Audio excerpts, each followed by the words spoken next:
सभे मगहिया भाई बहन के भूलेटन काका के राम राम। आथिन मगहिया खबर में सुनथी देश दुनिया के खबर। डॉक्टर मानिक शाह होतन त्रिपुरा के नया मुख्यमंत्री आज ले सका था शपथ। बनारस के ज्ञान वापी मस्जिद में सर्वे के काम आज भी हुए। कांग्रेस चिंतन शिविर में आज आखिरी दिन सोनिया गांधी और राहुल गांधी कांग्रेस जन के संबोधित कर सका।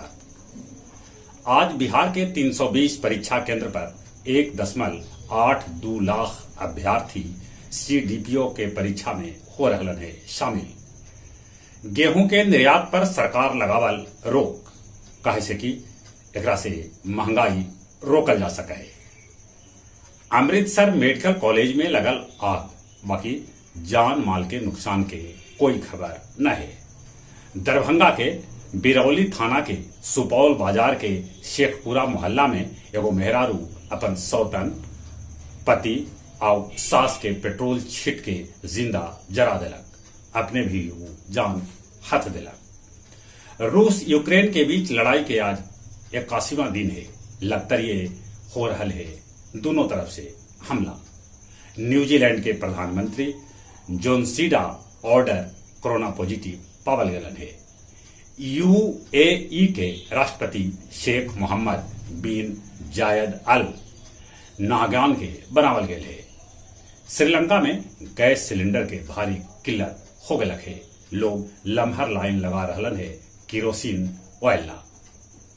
गया जिला हिंदी साहित्य सम्मेलन भवन में काव्य संध्या 403 के आयोजन कैल गए, जेकर अध्यक्षता अरुण हरलीवाल और संचालन जनाब खालिक हुसैन परदेशी कैलन। इस अवसर पर मुख्य अतिथि के रूप में जनाब गुफरान अशरफी उपस्थित रहला। महाबोधि मंदिर में दरोगा संतोष कुमार और सिपाही आयुष गुप्ता के पास से दारू बरामद कैल गए। मैगरा बाजार में बीरू साव के होटल में गैस लीक होवे से आग लग गया। आसनसोल वाराणसी पैसेंजर ट्रेन से एगो महिला चोर के पुलिस गिरफ्तार कर गए। ज्योति पासी नाम के गिरफ्तार चोर फिर से गहना जेवर बरामद कर गए। जगह जगह पर मनावल गए शहीद बैकुंठ शुक्ला के शहादत दिवस। गया के लोग मांग कैलन है कि शहीद बैकुंठ शुक्ला के नाम पर होवे गया जेहल के नाम। और अब कुछ खेल के समाचार। आईपीएल के एगो मैच में कोलकाता नाइट राइडर्स हैदराबाद के 54 रन से हरा के अपन उम्मीद कायम रखल है। थॉमस कप के मुकाबला में भारत आज फाइनल इंडोनेशिया के साथ खेला। ये मैच ऐतिहासिक हुए। श्रीलंका में अव्यवस्था के बीच पाकिस्तानी क्रिकेट टीम क्रिकेट खेले श्रीलंका जाए।